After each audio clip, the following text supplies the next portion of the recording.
Welcome to today's fishing segment here on Australis Fishing. I've been asked by a lot of people that watch the live streams how to make a really simple rig that a beginner could even do. And look, let's face it, people, the difference between beginners and experts is experts are people that have already made their mistakes. So don't think because you're a beginner that you're any worse off than anyone else, right? You still have every much of chance to catch the fish of a lifetime as a bloke next to you that's been fishing for 30 years. Whether they like it or not, that's up to them, and don't worry about it, they'll get over it, okay? So, this rig is really simple. It has a sinker down the bottom, two hooks between you and the sinker, and a point to tie off on the top. Now, with sinkers, usually they're the things that get snagged more so than hooks, right? So, I don't like to use terminal tackle on a sinker. What I do, I'm going to tie this with 80-pound line so you can see it quite easily. I just do a loop. Once, twice, three times. Wrap it around, keep pinching the line that you've used to do the loop, put it through the circle, see that there? And then what you've got is you've got a beautiful little loop that you can put a sinker through. And then what we do is, if you want to get fancy, just do a couple of half hitches like that, okay? A little bit of spittle, and what that'll do, that'll lock it in above the loop, okay? And I mean, if you're going to get snagged, you're going to get snagged. Now, the good thing about this is, right, once you've done the loop, really easy to do your sinker. So just pinch the end of it. This is 80-pound, remember? And what that'll do is that'll put through the eye of the sinker that you're using, and then what you do is you just connect it like that.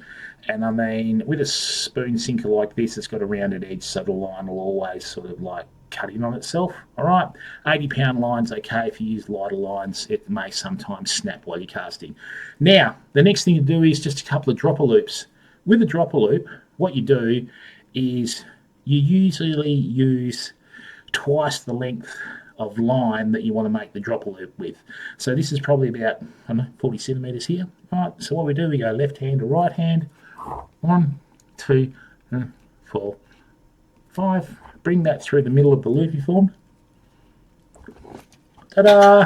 Right, and then what we have here is we have a beautiful little dropper loop that sits perpendicular to your main line, okay? Right, now this one here again.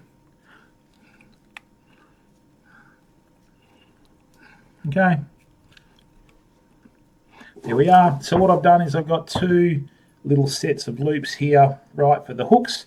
And then what you do then is you do what's known as a centaur knot, right?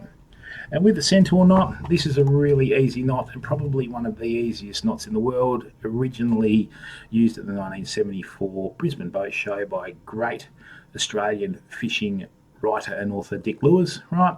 So, once, twice, three times around like that, okay?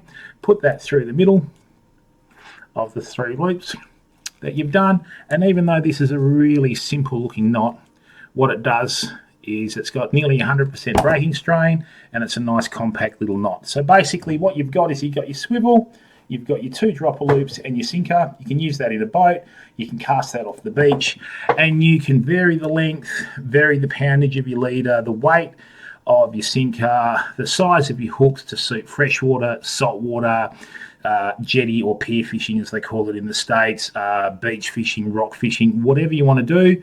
Tinker with the rig to find out what works in your local area, and hopefully catch a fish of a lifetime. Bye for now.